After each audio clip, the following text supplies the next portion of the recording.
So welcome everyone to tonight's CE webinar on live case planning for full arch and quadrants. My name is Greg Essenmacher and I'm the Senior Director of Business Development here at 3D Diagnostics. This is the second in a three-part series with 3DDX, prepared for Guardian Dentistry partners. Tonight's presenters are Dr. Hisham Barakat. Dr. Barakat is the Chief Clinical Officer and a partner at Guardian Dentistry. He's also a diplomat of the American Board of Oral Implantology and fellow of the AAID. He maintains his private practice in Vienna, Virginia. Dr. Barakat supports over 60 partners at GDP and enjoys mentoring the associate doctors across Guardian's network. And from the 3DDX team, Dr. Shadi Hassan. Dr. Shadi has been a part of the 3D Diagnostics team since 2015. He's a team leader and a treatment planning consultant. We are fortunate at 3DDX to have his presentation skills on our team to share with partner groups and are excited for the content and expertise he'll be sharing along with Dr. Barakat tonight. Without further ado, I give you Dr. Shadi Hassan and Dr. Hisham Barakat. Thank you, gentlemen, for being here tonight. Thank you, Greg, for the introduction. Dr. Hassan, it's always amazing to partner with you on this. Likewise, sir. Our doctors should be joining as we get started. Okay. So I know we're recording the session, so whoever misses the first few minutes can always play back when we send the link. Sounds good. Okay. Hello, everyone. Hope you're all doing well, and I hope you enjoyed today's presentation. We're going to be today talking about planning quadrant cases, just like a simple implant and two implant cases, and then moving on to more complex full arch rehabilitation, and how we can utilize the patient's records to finally provide a prosthetic to be immediately loaded once the implants are placed. So just give me a second. I'm going to go ahead and share the screen, the other screen right now. Here we go, and you should be seeing the screen of the software you're using. So this is the co-diagnostic software we actually use for most of the planning. As you can see here, we've got the records of a patient. So meaning, of course, the patient's DICOMs. And as you can see here, if I blow up the 3D view, we've got the STLs, which are the intraoral scans of both the upper and lower arches, and both are articulated together virtually so we can check the patient's occlusion. And we did talk about this, about getting the patient's records and how helpful this could be when planning, because you're going to be able to see what type of occlusion the patient has and what type of prosthesis you're going to be restoring the arch with. So for this patient here, we have a missing molar that has been grafted. So this the socket here on the patient's left side, number 19, the molar was extracted, the socket was grafted, and then right now, after the grafting healed, we're just planning on placing an implant and restoring number 19. So what we're going to start with is mapping the patient's nerve, the left side of the patient's and the nerve on the left side. And that's really important because we need to make sure that we have a safe distance to the nerve. So we're going to go ahead and start with the nerve mapping right now. And if you have any questions, please feel free to use the Q&A box down below. We're going to be trying to stop or pause for questions and try to answer them as much as we can, or just leave them to the end of the presentation. So the first thing I'm going to do here, Dr. Barakat, is I'm going to blow up the panoramic view, which is a two-dimensional view. And on the top right here, we have a split screen of the 3D, which is the patient's cross-sectional view. It's really important to have both screens together because I'm going to be using the panoramic view here to drop the points to start the nerve mapping, and then adjusting the position through the 3D or the 3D reconstruction right here to place the nerve exactly where it should be. So we're going to go ahead and start right now with the nerve mapping on the left side. And as you can see, I'm just scrolling through the slices from the molar all the way interiorly to the foramina or foramen right here. So we're going to be starting with adding a point at the ascending ramus and then moving along the scan all the way to the foramen. And as soon as I add a point here, I adjust the position of that point, as you can see, in the cross section to drop it exactly where it should be. And then moving along the scans right here, for example, and then pulling the point. And we need to be precise.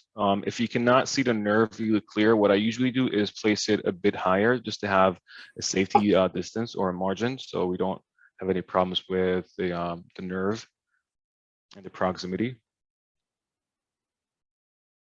Right here, so it's really clear. And then finally, I'm going to add a point where the foramen is, and this is the exit of the nerve.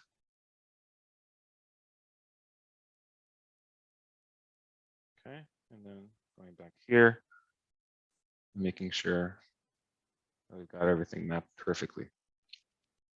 Okay, so one more step I do once I'm done with the panel and the cross section. Dr. Shadi, I hate to interrupt, but I think we have a question already. There's a hand raised by an attendee. If you want to just share with them the process to put the question in the Q&A box. Sure.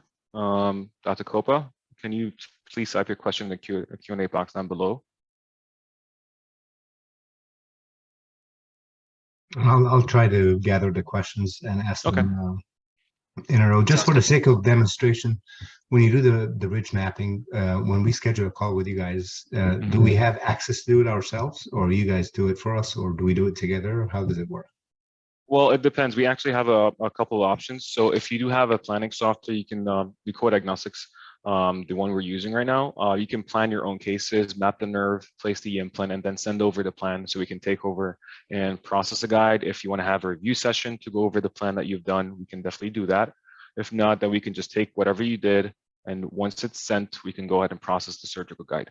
So it's either that, or if you don't have a planning software, you just send us the records, and we can go ahead and do this again, either offline or have the plan done and then schedule a session so we can have the review session, the one which I'm demonstrating right now, actually. So yeah, we can have both options. Perfect, thank you. But Dr. Barakat, I would definitely recommend the consultation session because it's just more interactive. If we actually notice something, we're going to be able to tell you if there's a concern, anything that you need to take care of or just put into account. So it's really helpful, and we're going to be actually seeing that right now. So let me check if there's any questions in the Q&A box. Nothing that I can see yet. Nothing yet. So we can go ahead and carry on, and then if there's anything, we can stop or pause. So once I'm done with the nerve mapping, I'm going to go ahead and just quickly confirm from the axial view, which is basically axial cuts or horizontal cuts in the patient's scan, and making sure that we follow the loop or just the looping of the nerve right here. And then once I'm done, I can exit this window and go ahead and start planning the implant. So we're going to go ahead and do that right now. But before we place the implant, usually because we do have the patient's records, and since we always aim for a prosthetic approach or basically a top to bottom approach, before placing the implant, I would like to place a virtual crown to represent the patient's final crown, or just the prosthesis we're going to be restoring the site with. And that's going to be very helpful in terms of placing the implant in a better position, better bone support, and also better prosthetic outcome. So right here, we do have a feature of adding a virtual crown or a wax up. I'm going to select the tooth I'm going to be placing, number 19. And then I'm going to go ahead and adjust the dimensions, the position, and the angle of that crown to follow the occlusion. So right here. And since we do have the patient's STL, I'm going to go ahead and just put on the STL right here, and then rotate, and do some minor adjustments to the dimensions.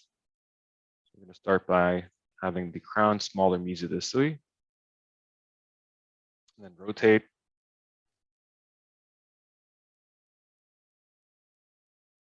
And then also have it shorter occlusal cervically, and then making sure that the crown looks good. Also take a look from this view and try to just rotate it to follow the occlusion.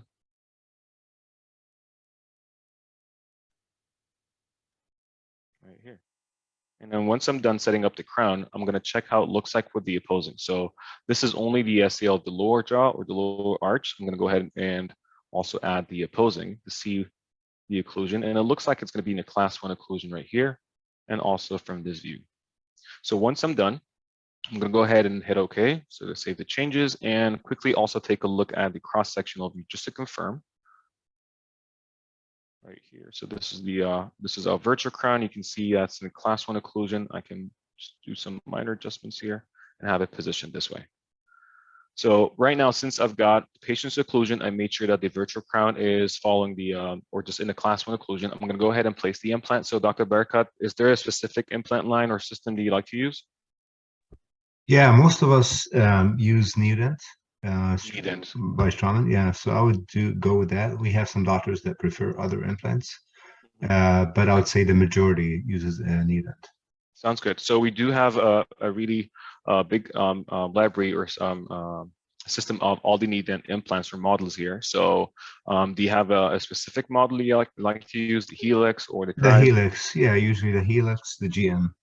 Okay, here we go. So I'm going to be starting by selecting a dimension or an implant in terms of diameter and length. I'm going to be starting with, let's say a 4.3 by 8, and then we can adjust the dimensions and the length later. So we can choose number 19, hit OK, and then check the site. So here is the implant that we've selected. It's a 4.3 by 8. We definitely see the grafted bone here. It looks a bit softer compared to the patient's native bone, but it does look okay. No concerns whatsoever with the bone graft. Usually I'd like to start with a cross-sectional view because that dictates, of course, the diameter of the implant first. And then right over here, we do have the nerve mapping done a bit higher. So just to make sure that the implant, if we're going to be using a longer one, is not going to be too close to the nerve. So we need to make sure that we have 2 millimeters or more to avoid injuring the nerve, of course. And then what I'm going to do is adjust the position and then the angle. So right here, what I'm trying to do is those 2 lines represent the patient, the implant center. So as long as the implant's midline or center is towards the functional cusp of the opposing, this would actually mean that the forces would fall axially or just vertical forces on the implant, and that's going to prevent any lateral forces falling on the implant, which could be destructive. So right now we've achieved having the implant just emerging towards the functional cusp, and it's almost perfectly through the center of the crown. So this could be easily screw retained or even cement retained.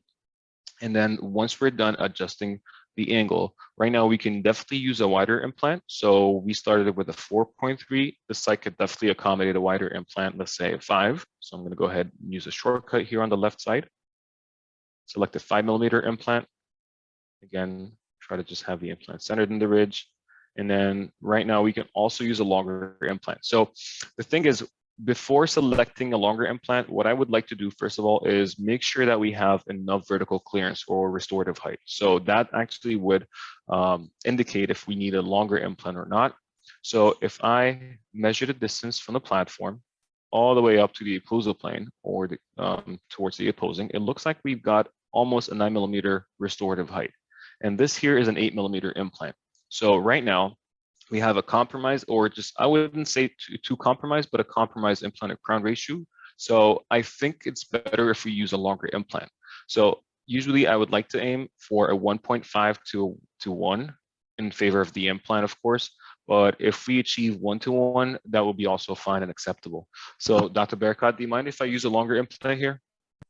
I think Say it's 10. yeah, and one thing that we always typically recommend to our doctors when we place new implants is that we place them slightly subcrestal, a millimeter or two. So we want to factor that in with the length and the safety margin.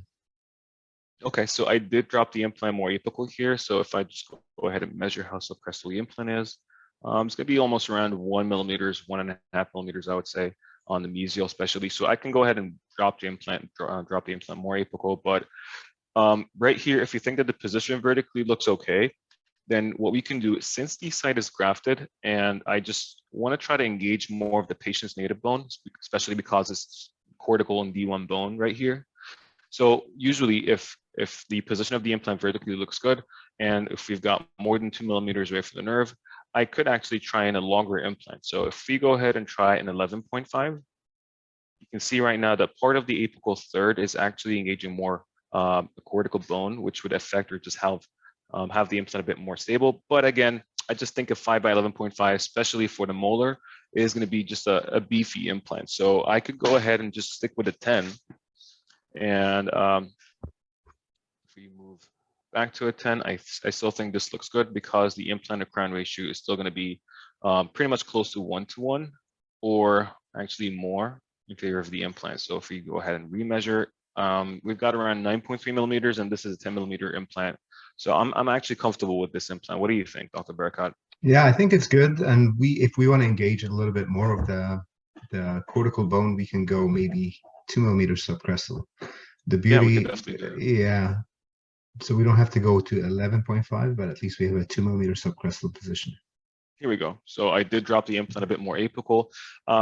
The thing is, dropping the implant more apical could be just a bit problematic for placing the abutment in, because you might have some, you might have the abutment just bind up with the mesial, or distal, or buccolingual bone. So usually, if you're planning the implants to be a bit deeper, I would recommend just trying to profile the bone a bit crestally, just to make it easier to place in the abutment. So that's a great point. Yeah, and we basically when we teach our doctors or recommend to our doctors how to do it, we do the parabolic osteotomy at the time of placement, and that allows that nice emergence profile. And then we have to measure the tissue height after we place it to see if we're going to use a 2.5, 3.5, even 4.5. Exactly. And an abutment down the road. Yeah, and this actually helps a lot if we have the patient's STL to measure the distance from the platform all the way to the tissue, just to be able to get or just order the components, or just if this, for example, here, let me just remove all these measurements. It looks like we've got close to 4 millimeters distance to the tissue. So if we use a 4.5 or a 5 millimeter tissue, or I'm sorry, healing abutment, that would be just perfect. So you do have an option of just actually pre-ordering the components based off the measurements here.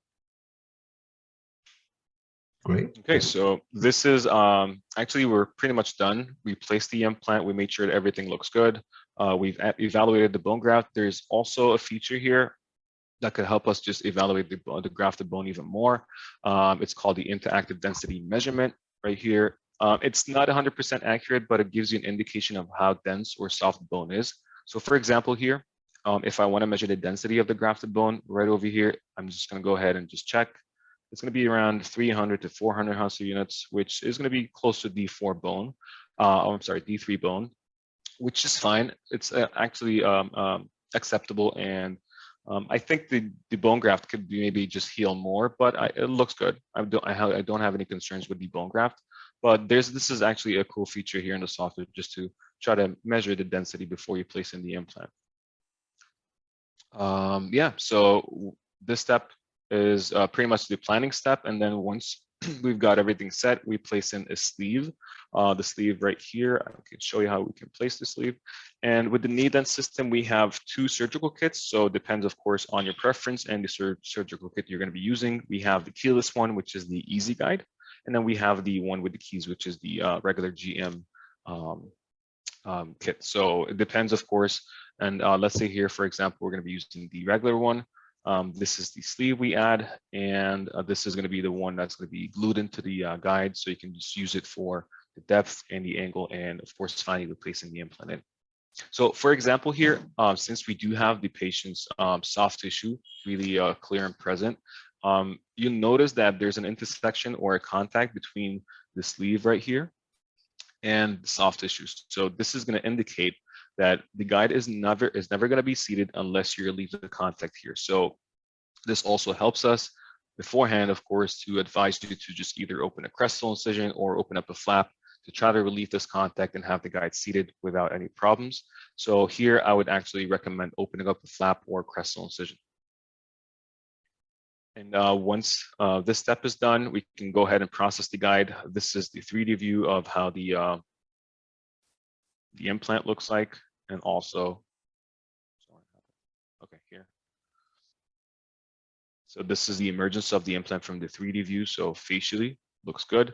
And I can also hide the opposing screen. Here we go. Okay. So here's a facial view, and then I can hide the opposing, rotate, get the occlusal view. And this is the emergence of the implant perfectly in the center of the restorative space, and also perfectly centered through the crown. So yeah, right here, this is how easy we can actually go ahead and plan a simple case. Dr. Barakat, do you have any questions? I think You have some questions in the Q&A box. No, I answered already. It was if we Okay. order the abutments from you guys, we order directly from Newdent, and usually we have some in inventory. So this gives you a guide of to check before the surgery if you have it in your inventory. If not, you order it to your office, not through 3DDX. So Exactly. took care So of that. and there's also a feature here. Once we've done planning the case, we send you an email with the screenshots and a PDF. So if I go ahead and save a PDF here, we've got this page that gives you the article number of the implant, so it makes it easier to order that implant. And if you want to also order the sleeve, if you're going to be printing the guide in your office, you also have the article number for it.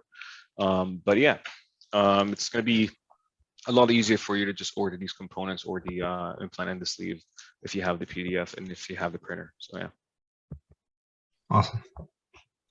Okay, so since we're done with the simple case, we can go ahead and just move on to the more complex one. So let's talk about it, how we can use the patient's records here to provide clinicians with an immediately loaded PMA. So let's start. Well, let's go ahead and check the mandible. So here, this is a scan of a patient that is partially dentulous. You can see that we've got a couple missing teeth. And what we're trying to do here is to extract all the existing teeth and then restore the arch with 4 or 5 implants, depends. And then finally restore those implants with an immediate prosthetic. So right here, we did map the nerve on each side. And then what we're going to go ahead and do, Dr. Barakat, is we're going to be placing implants. So would you prefer placing 4 implants using the all-in-X technique of just distally inclining them, or trying to place implants straight up and down? For the sake of demonstration, let's do 4 with tilted implants on the disc. Okay, perfect. Let's go ahead and start.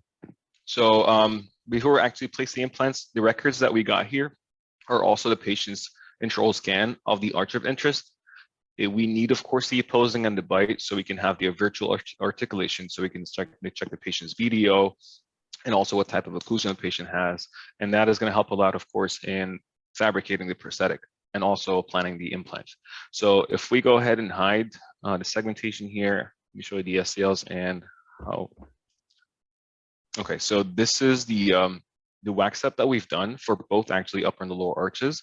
If we hide the upper for now, since we're planning on doing the lower, this is going to be the final prosthetic. So we had a PMA design with only 1 bicuspid on each side and a molar, and this is going to be finally the printed PMA. So we're going to have on the lingual side pickup holes. So once you've got the implants in, it's going to be easier to pick up on the lingual side using the surgical guide. So we're going to be also demonstrating that right now with the planning. So we have the opposing, also an articulation. You can see that's perfectly class 1 occlusion, no overjet. And yeah, since we've got that right now, we can go ahead and place implants, and we're also going to be using the helix implants. So go ahead and search for them. Here we go. So usually those, if we're placing 4 implants that are going to be distally inclined, I would like to place them at the first bicuspid sites, and then 23 and 26, and then the first bicuspid on the other side. So I'm going to be selecting number 21, 23, 26, and then 28. And then we're going to choose an implant. Let's start with a 3.5 by 10, for example, and then we can move up the diameter and length later on. Okay, here we go. So we've got 4 implants placed. Okay, so we're going to be starting with the implants at number 23 and 26. Let's start with number 26 here. So this right now is a 3.5 by 10. And if I go ahead and blow up the cross-sectional view, we can right now see the patient's actual dentition. So you can see that this is basically number 26 before we had it extracted and also had the wax up done. So with the wax up, you've got the incisal edge more flared towards the facial. So what we need to do here is, first of all, place the implant in a vertical position to have at least 15 millimeters to the incisal edge. The reason why we aim for at least 15 millimeters is that the PMA is going to be made out of, it's going to be PMA. So it's just not going to be as hard or just as, I'm sorry, it's going to be just more brittle, or just, it could be fractured if we have less than 15 millimeters. So this is why we aim for more restorative height. So the first thing I'm going to do is I'm going to drop the implant down, and we've got the cingulum of the tooth. So I want to try to have the implant, or the center of the implant, more flared facially, to have it emerge more or less out of the cingulum here. So the first thing I'm going to do is I'm going to try to angle the implant, and I think this looks good right now. In terms of the bone support, since we placed the implant more apical and we've angled it, then we can go ahead and decide the position of the implant. Usually I'd like to place it between the sockets because you're going to have better bone support on both the buccal and lingual sides, and the mesial and the distal are going to be in the socket, so they could be easily grafted. So we're going to have less wall defects, and we're going to have better bone support on the buccal and the lingual.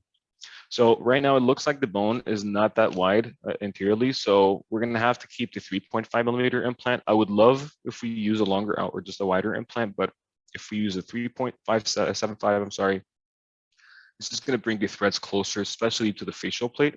So we can go ahead and just place the implant back, or just use the 3.5 again.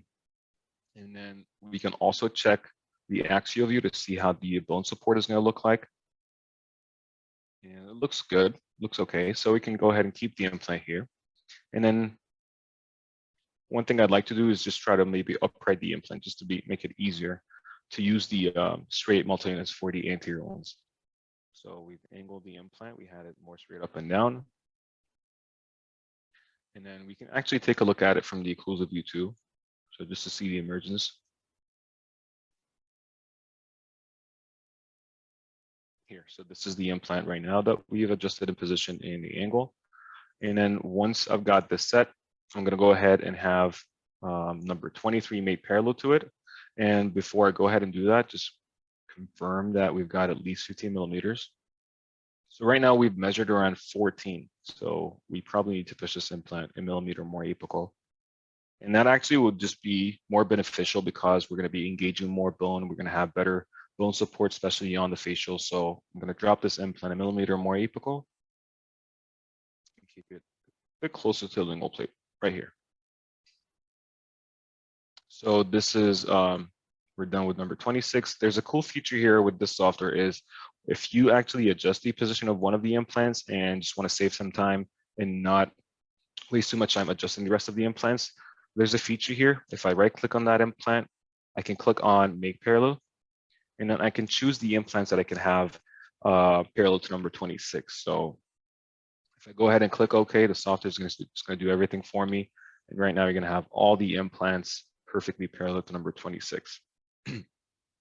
So I'm going to go ahead and move on number 23 to number 23. Dr. Barakat, do you have any questions as we're moving to the rest of the I might ask you at the end, but maybe we can elaborate more at the end. But if you extract the teeth and you again do some bone reduction there, how are we factoring this in before placing the implant, or by the time we place the implant?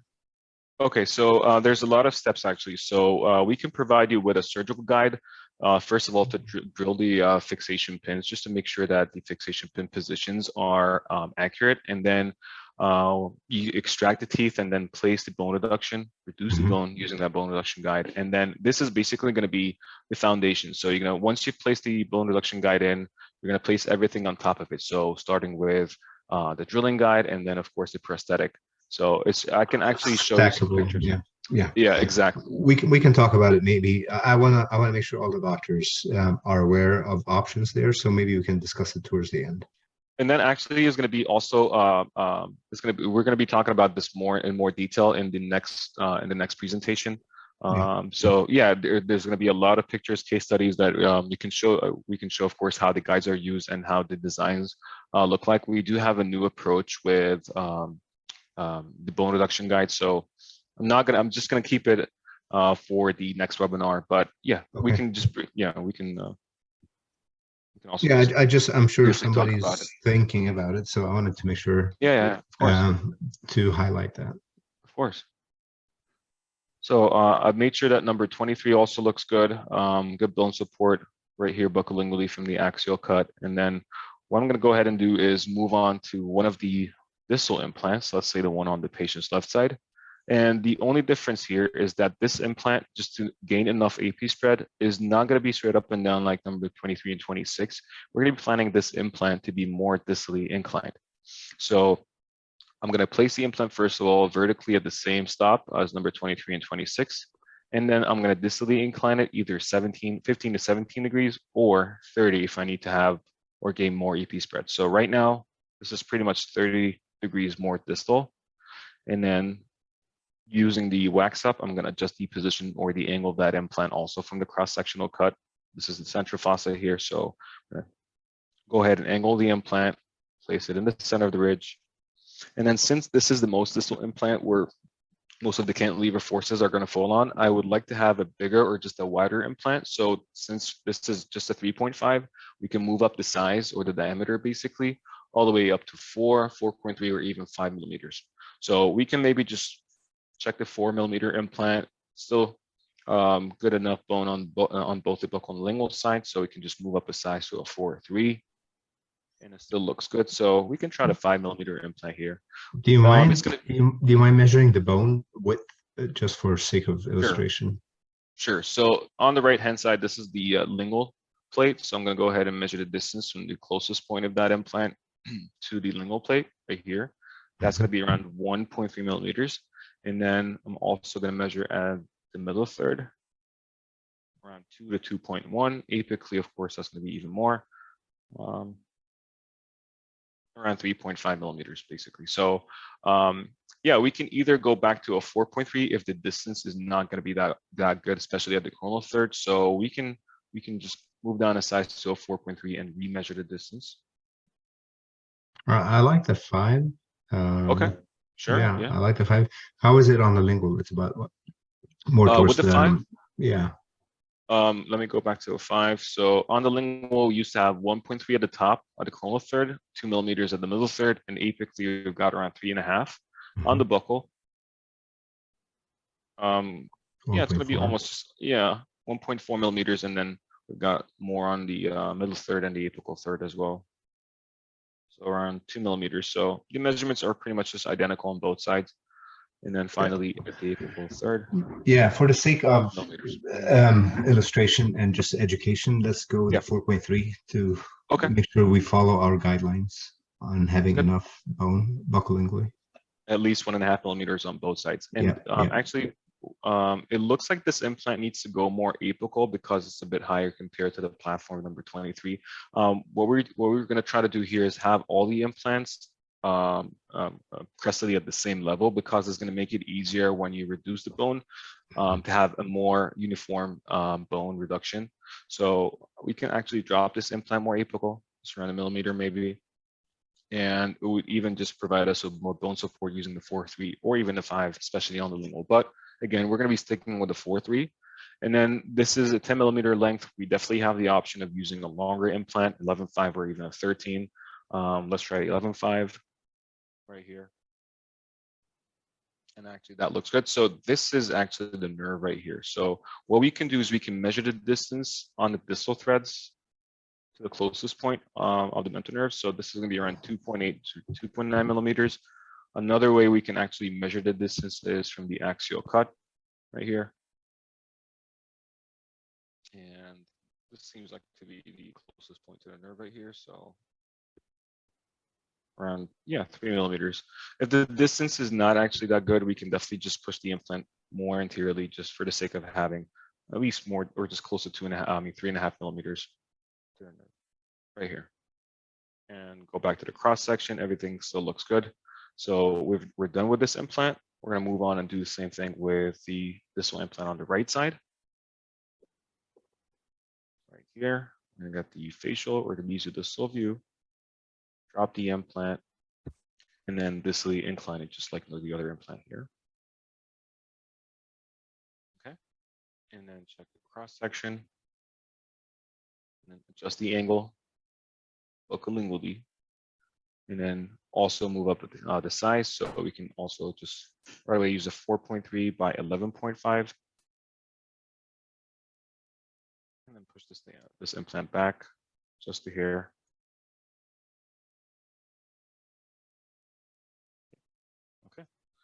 So if we also want to measure the distance here,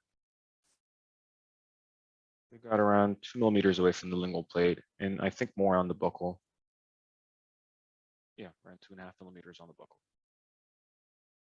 So those are how the implants are going to look like. Those are the 2 distally inclined ones, and those are the 2 straight ones. So what we can do right now is we can also plan on using multi-units or just angled abutments, and that could also help us in just dictating, of course, where the pickup holes are going to be, just to see how much of the prosthetic or just how much of the crowns are still not going to be affected, of course, with the pickup holes, because usually we design them to be at least 5.5 to 6 millimeters wide to have a better or just a leeway. So if there's any discrepancy while placing the implants, you shouldn't have a problem with placing the multi-units and having them pass through the pickup holes. Again, this is going to be discussed in more detail in the next webinar. So I can go ahead and just design the multi-units. And again, we can also, if we have any questions while I'm doing that, we can answer those questions. So let's assume that we're not doing a wax up and we're not doing the upper arch. We're keeping the upper arch the way it is.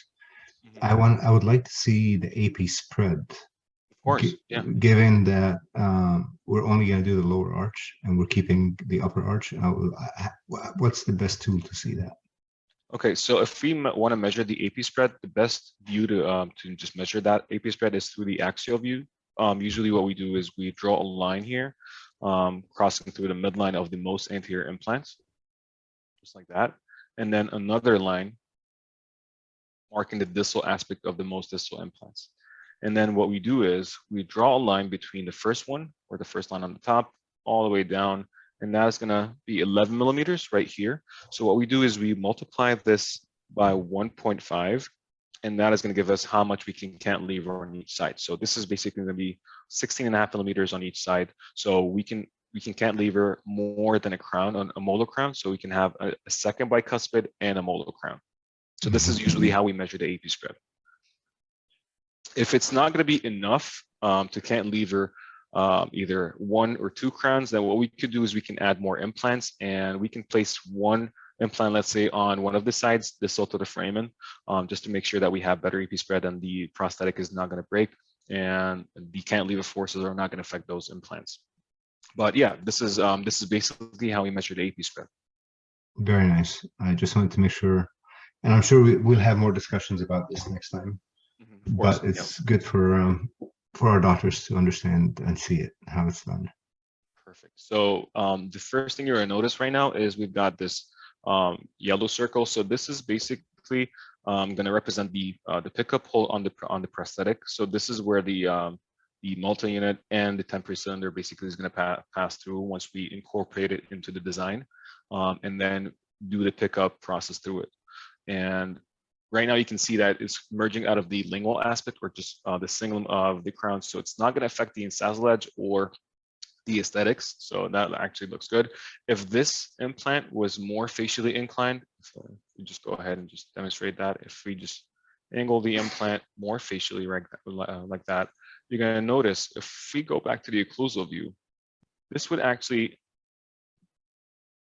lessen or just thin out the incisal edge right here. So this could be just it could break while functioning. So this is actually going to be very helpful when we've got the wax up and also having those multi-units designed. So this would be an indication that we need to have the implant more lingually inclined, because when we have the pickup holes on the prosthetic, we don't want to have the crowns affected. So this is something that is really helpful also when planning a case for full arch rehabilitation. So I'm going to quickly go ahead and do the same thing with the rest of the implants. Moving on to 26. And I'm just designing this to be a bit custom. And we actually have a wide database of all the components you can use with Neodent right here. But since we're just designing, or we're aiming to have a wider abutment to see how the pickup holes are going to look like through the PMMA, it's just easier to have it done right here manually. And we're using a 17 degree. No, for the anterior implants. No, for anteriors, they should be straight. Straight, exactly. Yeah, but for the distal, yeah, for distal implants. Yeah, for the distal implants, since we've distally inclined them 30 degrees, if we want to have them parallel or just have the same or just a common path of insertion between them and the anterior implants, we would actually restore them with a 30 degrees. I can go back and just upright those implants a bit, maybe just tip them more easily, just to have them restored with a 17 millimeter. No, I like it. I like it with a 30. It Okay. increases your AP spread a little bit. Exactly. And yeah, and Neodent has the 30 degree MUAs.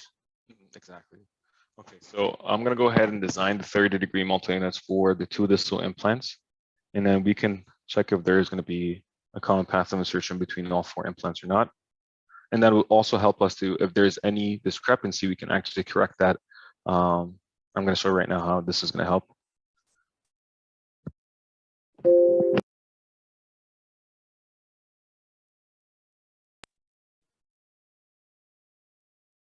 Okay, so this is the 30 degree multi-unit right now, and it looks like it needs to be angled a bit more towards the buccal. Here we go. So we've got pretty much just the path between those 2 abutments are going to be identical. So you can see here from the facial view, or this from the left side view, that the 30 degree angled abutment that's going to restore this implant is going to be pretty much just parallel to the straight multi-units on the anterior side. And then we can go ahead and do the same thing with the other implant.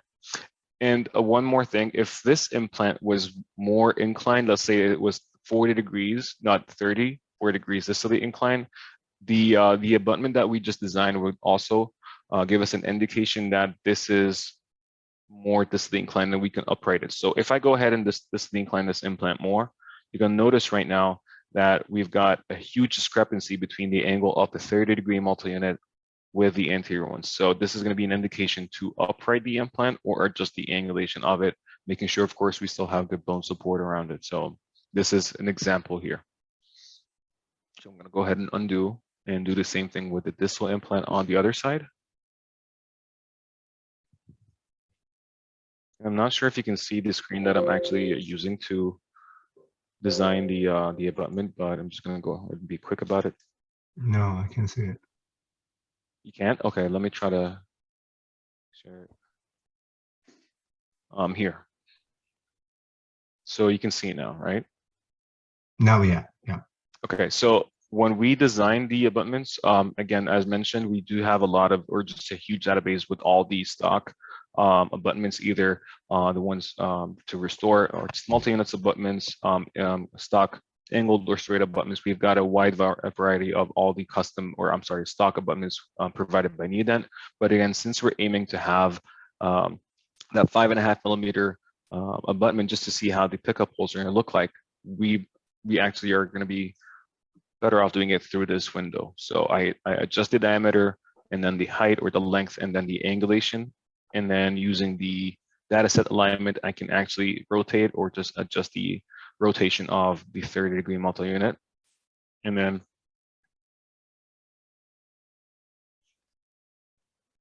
here is the final product. So you can see the screen right now of the occlusal view with the abutments, right? Very nice. Yep. So this is you can see right now we've got a really good draw between the 30 degree multi-units and the anterior straight abutments. Here's also a side view showing you how parallel those implants or the abutments are. So this is going to make it a lot easier to place in the multi-unit, the PMA, and it's going to be an easier pickup process at the time once you got the implants placed. And then since those implants are planned a bit deep, if we just pull up the panel here, you're going to notice that they're planned 2 subcrestals. So we need to get rid of all the bone that's above those implants. So what we can do right now is we design the bone reduction using a feature here called the cut profile.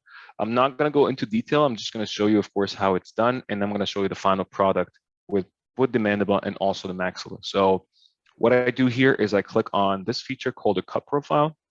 And then I choose the implants or the sites I'm going to be using to just design that bone reduction and just stopping with the extension on each side. So right here. And then I adjust or draw where the bone reduction is going to stop. and make it just a smoother transition. So the angle has to be more than 30 degree. And then do the same thing on the other side right here. So this is just a design or just a feature we use in our software. I'm just going to show you the final product right now. I hope you can see it. Just a second. Here we go. I'm just going to zoom out.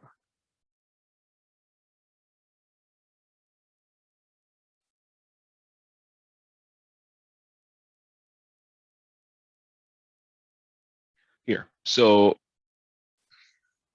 this here is the arch before the bone reduction and the extractions, right? So you can definitely see that we've got the teeth still existing and the bone unreduced. And then once we've got the cut profile or just the bone reduction guide design, we subtract the part that's within that design or that feature to just remove everything, of course. So right now you can actually have a representation of how the bone is going to look like once that bone reduction is done. So this is just a 3D view of the bone once the bone reduction is done. You can see a top view of it, and you can also see a side view. So you can actually check the clearance with the PMA as well, right here. So this is also just, it's going to help you very much, of course, with the planning and knowing how much of the soft tissue you need to remove, and if we have clearance for hygiene, of course, between the intaglio of that PMA and the tissue. So this is really helpful. And also, if you're planning on doing the same thing on the top, it'd be better just to have better occlusion with the opposing. So I'm going to also show you the design we've done for the upper as well. And we go through all those details, of course, in the review session. So we discuss all the concerns we have. The recommendations we usually also for having. So, for example, here on the upper arch, instead of planning or using 4 implants, we actually use 6, and that will give us more EP spread. We can actually also spread out the implants a bit and restoring those ones at the canines with a 17 degree and the 2 distal implants following the end of the medial of the sinus with a 30. And this is also just going to demonstrate right here in the 3D. I just want to show you the implants first.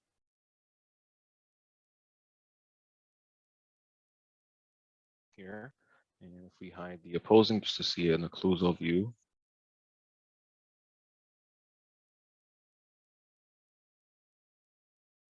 Here, so those are the 6 implants we planned. Here's an occlusal view of all those implants. Actually, the 2 front ones are going to be also restored with a 17 degree. The ones at the canines also 17, and the 2 distal ones are going to be restored with a 30. They have a common path of insertion between all 6 segments. And if we also take a quick look at those implants and the reason why we're restoring the implants in the center right here with 17s is because the arch is a bit proclined. So we don't want to lose the amount of bone support on the facial or the lingual. So we plan the implants in a triangular bone to have an equal amount of bone support on both sides. Just like that. And if you're planning on placing 4 instead of 6 implants, we can also have that work. We can just remove 2 of those implants and spread out the implants a bit for better AP spread. But yeah, this is a quick look of how those plans are executed, of course, with the review session. So this is going to be more interactive and just seeing, of course, what you prefer, and we're trying to accommodate, of course, the way that you like to have the implants or the implants placed. So yeah, we can have also questions answered right now. Dr. Barakat, do you have any questions? I don't see any questions, but it's open. So docs, if you have any questions, please type them in. This is a good time to review this. And while we're waiting for the questions, one more thing is we're going to be placing, of course, fixation pins. The pins are going to be used to hold the guides in. Again, as mentioned, the bone reduction is going to be the foundation that we're going to be placing everything on top of. So it's just since we don't have any anchorage or any kind of support, we have to use those fixation pins. So we'd like to use at least 4 of those pins between those implants. And then we provide you with multiple guides. One that's going to be seated over the teeth to help you drill the osteotomies. Again, this is going to be discussed in more detail in the next webinar. But yeah, fixation pins, as you can see, placed between those implants. and we spread them out, of course, to have better support and retention. And we angle them or just place them in a way just to be more accessible, so you can see that they're a bit canted and not too far apical. Right here. And with the upper arch, we usually like to have those fixation pins perforate or pierce the lingual plate. And the reason why is that the new concept of bone reduction, we design it without a lingual or a palatal flange.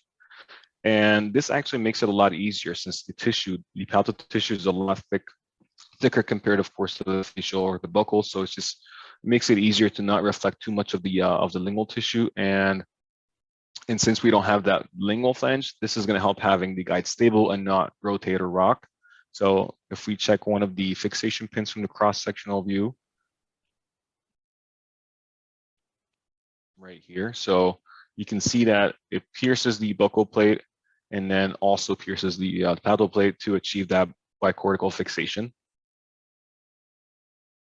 And yeah, between those implants, we spread them out. We try to avoid having the fixation pins hitting the roots as much as possible to keep all the teeth intact, to have the guide seated on, and then drilling the position of the pins with the angles and everything, along of course with the depth. And then once you've got that done, you take out the first guide, extract the teeth, place in the bone reduction, place in the fixation pins, and have them just seated, and then reduce the bone and have everything placed on top of it then. So it's just really easy, really simple. And we've got, of course, the rest of the guides placed on top of the bone reduction using magnets, because it makes it a lot easier just to snap one of the guides on top of the bone reduction. So it's just going to be a quick procedure. So actually, you could have the procedure done in 30 to 45 minutes without any complications. So yeah. Typically, what's the diameter of the fixation pin? It depends. Needham does have a set of fixation pins. If not, that we can use the 3DX fixation pins, which are 1.5 millimeters wide and they're 20 millimeters long.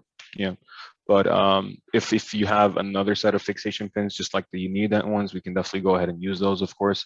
If not, we can use the 3DX.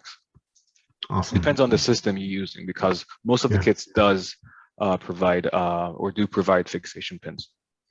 And if next time when we do the demo, is there any chance we can have a live quick surgery kind of overview, or I can provide one if you need one?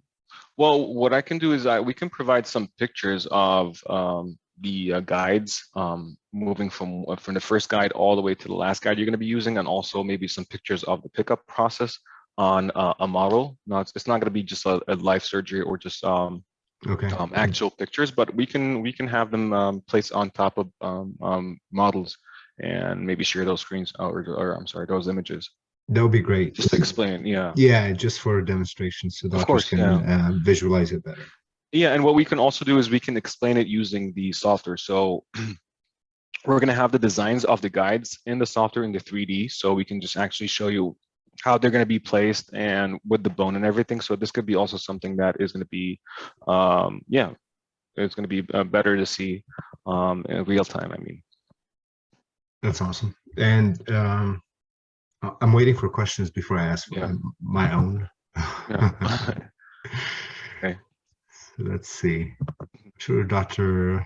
Bali has, Dr. Copa, Dr. Bali, Dr. Diaz.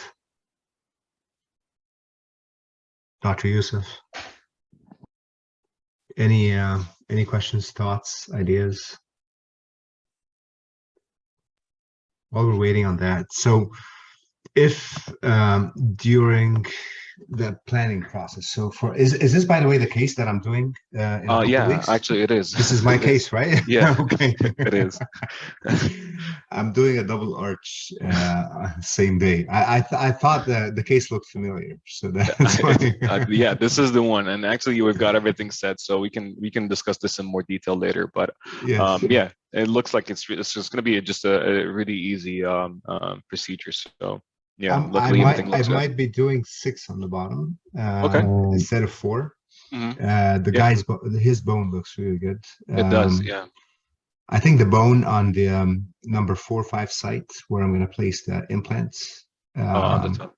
On the top I think the sinus, we're trying to avoid a sinus lift. You mean this one here? So Yep, this is yep. the most distal implant. Let me show you something here. So Yeah. usually we avoid the sinus by distally inclining those implants, and that is one going to help us to not encroach on the sinus, and two, increase the AP spread.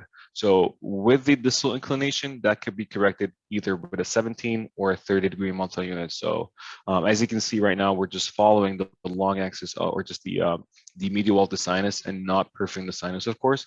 Yeah. Because if we place this implant straight up and down, then even if we use a shortest implant, I mean, the 8mm is going to be with just inside the sinus, which would require, of course, a sinus lift or a sinus elevation procedure. So this is going to make it a lot easier. And again, with the distal inclination, that could be easily corrected with a 30-degree multi-unit. And what's the length of that implant on number 4? Actually, all those implants, so the distal ones, this is a 13mm implant. So this is a 4.3 by 13. Okay, that's a good size. Yeah. And moving on to the next one, this is also this is a 4 by 13, also looking good from the cross section here. And then we've got the anterior implants designed as a 3.5 by 11.5. And then, yeah, I think we've got the same dimensions on the other side as well. So 4 by 13. Actually, the most distal implant on the left side is a 5 by 10. The reason why I've used the 5 because we're not going to be able to place a longer implant unless we have a sinus elevation done. So I've selected to have a wider implant to have more surface area or more contact with the bone. But yeah, it's also distally inclined, and then it's just engaging the floor of the sinus and not encroaching. Yeah, that's the plan. The patient has, a history of smoking. He's not smoking. He stopped a few weeks ago. But yeah, I prefer not to do the sinus lift. Having said that, I'm prepared to do it if I need to that day. But with this plan, I think it looks good. Perfect. So we do have a question here. Actually, Dr. Copa is asking, how far into the sinus can you bump into an implant without the use of bone graft? So without the bone graft, I would say 1mm to 1.5. But if it depends on the instruments you're using. So if you're using osteotome, then if you can actually just compress the bed of the osteotomy all the way up to 3mm, then you can place the implant without grafting.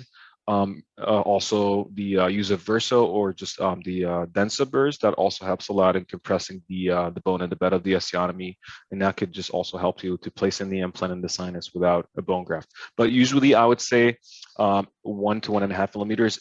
If you don't have any of those instruments, you can easily bump the sinus with that implant. So, but anything more, there's a risk of perforation. So anything more than 1.5, I would say, or close to 2mm, I would say you need to graft. I agree 100%, Dr. Copa. In 3 weeks from now, when we go to the Dominican, we're gonna do during our workshop, we're gonna use the VersaBurs to do the sinus bumps, and we'll demo it, and you guys will get to use it and do some sinus bumps using the VersaBurs. And I have my osteotomes too, so it will be a great practice. But I agree with Dr. Shadi, exactly what you said. They're gonna love it. Yeah, I mean, because we hear a lot of good feedback, or just good experience with those drills. Oh, it's amazing. It's amazing. Yeah. Great question. Very nice question. Okay, so do you have any other questions? I don't see any. Dr. Bali said he loved it. Dr. Bali is one of our very experienced doctors. He's one of our instructors too. Him and I spent this past weekend at his neonatal symposium in Vegas. We got a lot of good tips. We'll be maybe doing session 4 about zygomas and pterygoid implants. We're super excited about that. Yeah, that's interesting. So thank you very much. It's definitely a pleasure here. Just to try to just demonstrate what we usually do and how we like to help, of course, with processing those really complex cases and just making it easier for clinicians. So it's just always a pleasure to be here. And thank you so much, Dr. Barakat, also for giving us this opportunity. So thank you for your time. I know it's 1 a.m. your time. And it is. And this is an amazing demo.